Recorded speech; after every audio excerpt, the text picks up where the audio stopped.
Ukraine's parliament has adopted a law on increasing the size of the Ukrainian army to 250,000, including 204,000 servicemen. The decision was supported by 270 deputies, while the required minimum is 226. The size of the Ukrainian army at the beginning of 2014 stood at 168,000, including 125,000 servicemen, according to the media. At the end of 2014, the number grew to 232,000. Clearly, a new wave of military mobilization for a peaceful dialogue with the Donbass region is on its way in the Ukraine. The situation in the eastern Ukraine remains difficult, but at least cities are not being destroyed and civilians are not being killed, Russia's President Vladimir Putin said after meeting Italian Prime Minister Matteo Renzi. Putin called on both sides of the Ukrainian conflict to strictly comply with the Minsk peace deal they signed on February the 12th. I am sure that this is an opportunity for a comprehensive peace settlement and direct dialogue between Kiev, Donetsk and Lugansk, he said. We think it is possible if Kiev will stop political dancing and warmongering and start direct dialogue. But it seems the US and some states of the EU don't want it.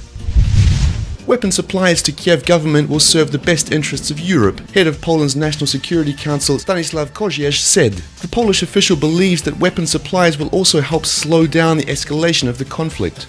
Also on Thursday, Polish Foreign Minister Grzegorz Auschwitz was liberated by Ukraine's troops. Szczetina announced that military instructors from his country will be involved in training Ukrainian troops. A short guide about the US-backed strategy of de-escalating the situation in Ukraine. Throw down the legitimate president, lead to power corruptionists who believe that the country's southeast is full of Russian-speaking subhumans, offer the public backing to the new regime, supply money and arms for its war against Russian-speaking subhumans, and involve the EU into it. Crisis is de-escalated, bingo.